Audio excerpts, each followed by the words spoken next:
this is a very big question. I don't know actually if I could. Well, you try. I can try, of Yes. course. Change.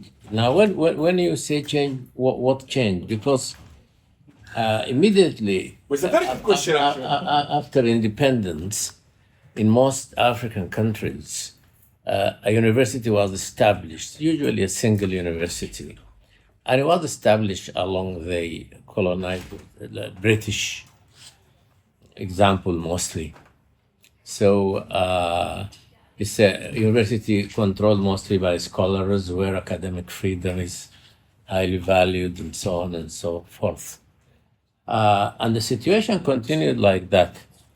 In the 70s, because of the financial situation in many African countries, and because the IMF imposing structural adjustment programs, causing a lot of economic hardships, and asking African governments to rearrange their priorities and so on, people start asking questions about the relevance of education. And at that time, in the early 90s, the World Bank published a big study saying that the return on the economic return on investment in primary education is more than on higher education. And so there was emphasis on primary education until this was reversed later by many studies showing the importance of higher education. And so questions were being asked about how can we make the university work for the ordinary man in the street? And that led my association, the Association of African Universities, to hold a workshop in 1973 in Accra, in Ghana. And that workshop came with the recommendation that African universities should become what we call developmental universities. That development is the most important thing, because the problem Africa faced at independence is now facing many African countries more than half a century after independence. And so the question was, okay, higher education is not going to do it by itself, but people were asking, is higher education doing its bit?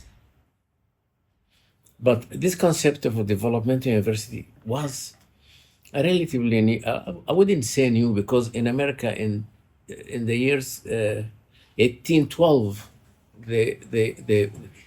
at the peak of the Civil War in America, they produced something called land grant universities, new type of university which are developmental.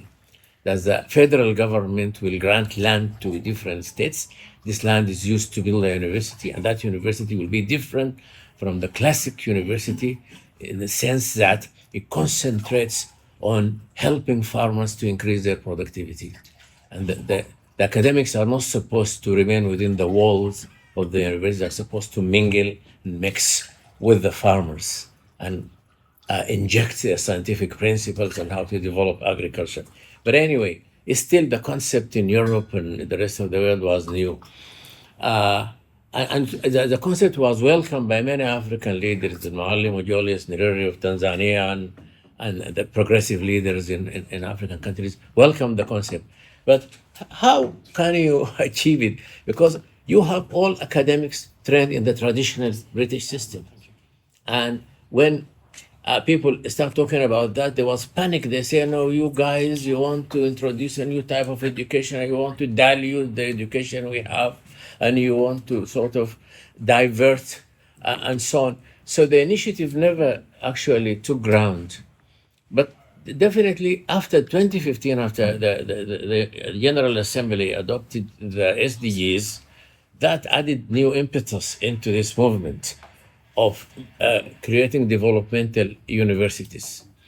And then the whole thing started changing. And that occurred at a time when people were asking themselves about why are African universities not progressing through the different stages which European universities went through, for example. Well, yeah, in a PhD, well, when somebody goes to university, there is education and there is certification.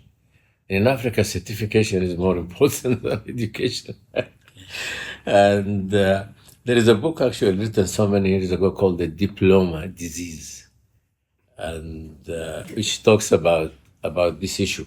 But even when you talk about PhD, one of the problems we are concerned with in the AAU and our association is the quality of PhD. Most of the PhDs awarded in African universities are not doctoral level research.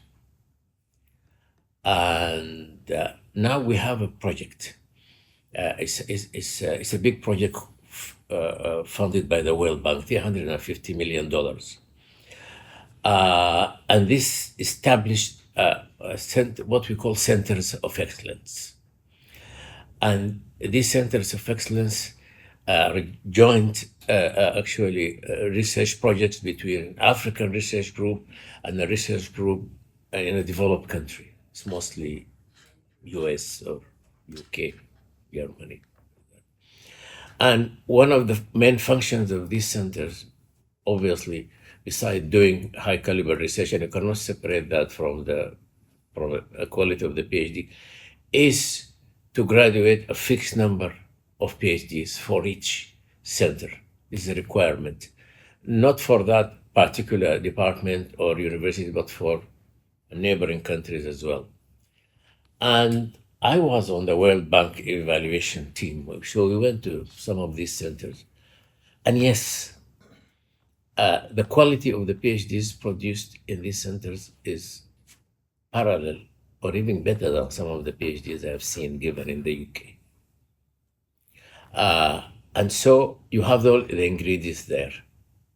You have very able researchers from big groups in America or Britain involved.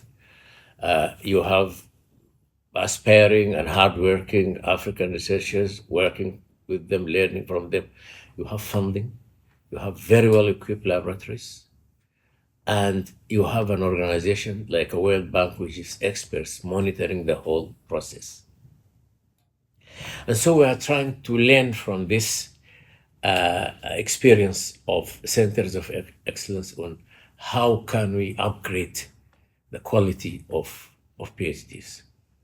One of the problems you face, you don't want a sort of Star Wars research in Africa, because you always ask yourself, how is the community going to benefit from that research?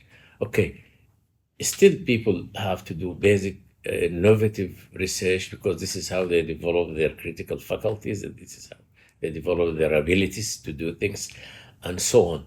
But then again, we always look at a research which has a practical utility, which has practical utility for people addressing the problems.